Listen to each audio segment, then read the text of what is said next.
ఇక varicose veins నుండి విముక్తి పొందండి. ఎవిస్ వాస్కులర్ సెంటర్ ఇప్పుడు మన KPHPలో గ్రాండ్ ఓపెనింగ్ ఏప్రిల్ 4వ తేదీన.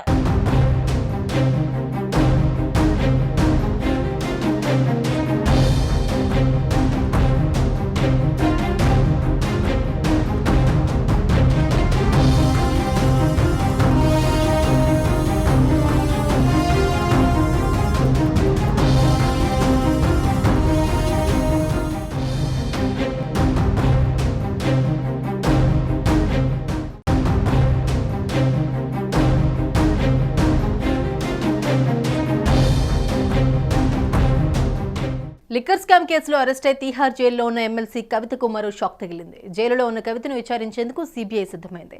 ఈ క్రమంలో కవితను విచారించేందుకు కోర్టును అనుమతి కోరింది. లిక్కర్ కేసులో విచారించడంతో పాటు కవిత వాంగ్మూలాన్ని రికార్డు చేయాలని రౌస్ ఎవెన్యూ కోర్టులో సిబిఐ పిటిషన్ దాఖలు చేసింది.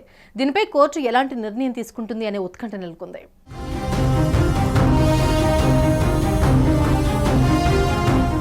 ఢిల్లీ లిక్కర్ స్కామ్ కేసులో మరో కీలక పరిణామం చోటు చేసుకుంది.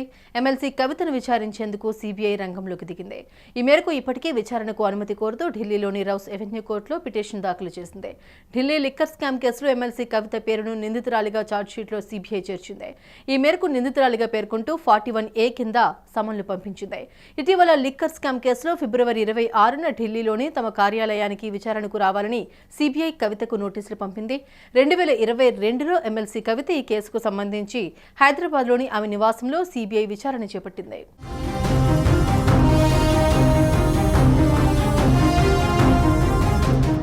రిమాండ్లో భాగంగా ప్రస్తుతం కవిత తీహార్ జైలులో ఉన్నారు. అయితే ఆమె బెయిల్ కోసం ఎన్ని ప్రయత్నాలు చేస్తున్నా అవన్నీ వృధానే అవుతూ ఉన్నాయి. గురువారం బెయిల్ పిటిషన్పై విచారణ జరిగింది. బెయిల్ పిటిషన్పై ఈడీ కీలక వాదన చేసింది. కవితకు బెయిల్ ఇవ్వకూడదని ఈడీ న్యాయస్థానాన్ని కోరింది. బెయిల్ ఇస్తే ఆధారాలు, సాక్ష్యాలను ప్రభావితం చేస్తారని కోర్టుకు తెలిపింది.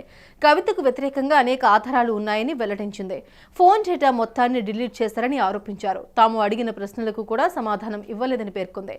మరోవైపు సిబిఐ రంగంలోకి దిగడంతో ఎటు దారితీస్తుందో అని బీఆర్ఎస్ శ్రేణుల్లో ఆందోళన నెలకొంది.